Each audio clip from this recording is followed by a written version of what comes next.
ओम शांति। आज 16/6/2022 की साकार मुरली।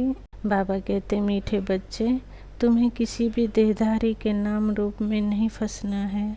तुम अशरीरी बन बाप को याद करो तो आयु बढ़ेगी, निरोगी बनते जाएंगे।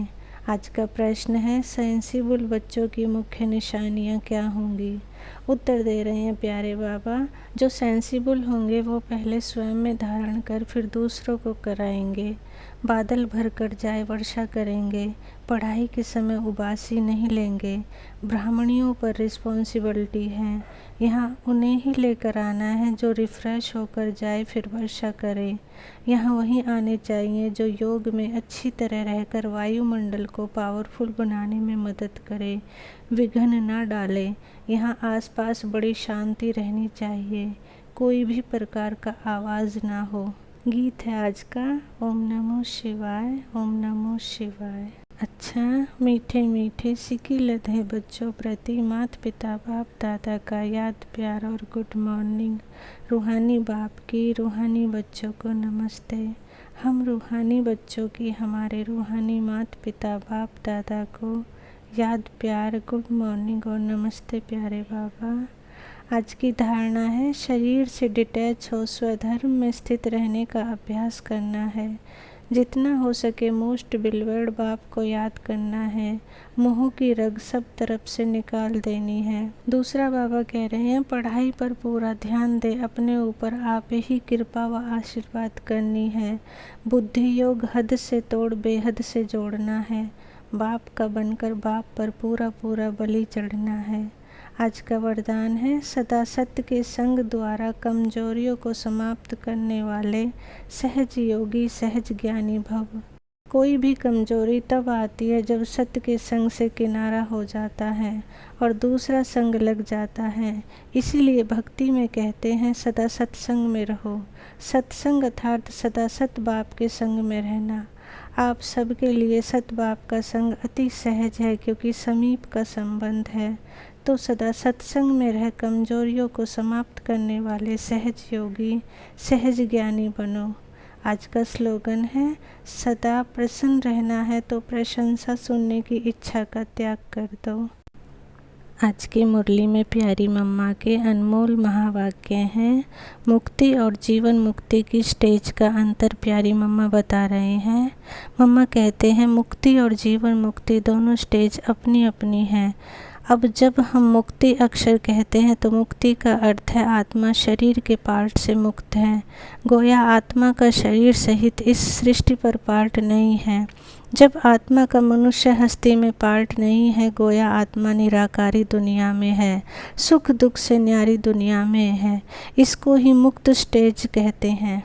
इसे कोई मुक्ति पद नहीं कहते। और जो आत्मा कर्म बंधन से मुक्त है, अर्थात शरीर के पार्टधारी होते भी वो कर्म बंधन से न्यारी है, तो उसे जीवन मुक्त पद कहते हैं। जो सबसे ऊंची स्टेज है वो है हमारी देवताई प्रारब्ध। इस ही जन्म में पुरुषार्थ करने से यह सतयुगी देवताई प्रारब्ध मिलती है। वो है हमारा ऊंच पद। परंतु जो आत्मा पार्ट में नहीं है, उन्हों को पद कैसे कहे। जब आत्मा का स्टेज पर पार्ट नहीं तो मुक्ति कोई पद नहीं।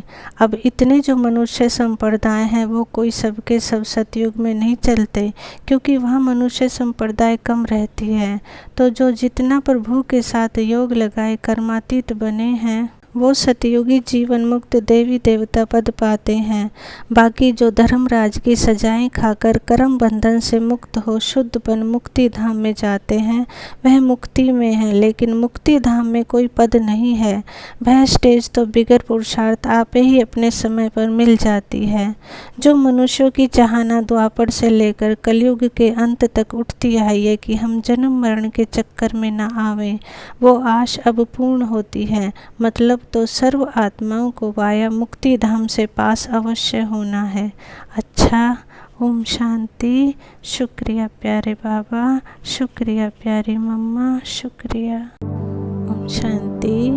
देह और देह की दुनिया से डिटैच मैं आत्मा अपने मन बुद्धि रूपी नेत्रों से भ्रकुटी सिंहासन पर विराजमान उस चैतन्य दीपक को देख रही हूँ, जो मेरे शरीर रूपी मंदिर में जगमगा रहा है। इस देह को चलाने वाली मैं एक चैतन्य शक्ति हूँ। सुख, शांति, प्रेम, आनंद, पवित्रता, ज्ञान और शक्ति मुझ आत्मा के भीतर समाये हुए हैं। मैं आत्मा अपने निज स्वरूप में गहन शांति का अनुभव कर रही हूँ। मेरे विचार शांत हो रहे हैं और मैं आत्मा मेरे दिव्य नेत्रों से अपने दिव्य लोक के अलौकिक नज़ारे देख रही हूँ। चारों ओर मणियाँ ही मणियाँ लाल प्रकाश के बीच जगमगा रही हैं। शांति के शक्तिशाली वाइब्रेशन पूरे ब्रह्मलोक में फैले हुए हैं। ऐसा लग रहा है जैसे मैं आत्मा शांति के सागर में डूबती जा रही हूँ। एक शीतल आनंद का अनुभव हो रहा है। एक अलौकिक दिव्यता से मैं आत्मा भरपूर हो रही हूँ। देह में रहते भी अशरीरी स्थिति का अनुभव हो रहा है। और बाबा कह रहे हैं, बच्चे तुम अशरीरी आए थे, अब अशरीरी बनकर वापस जाना है। शुक्रिया मेरे बाबा, शुक्रिया।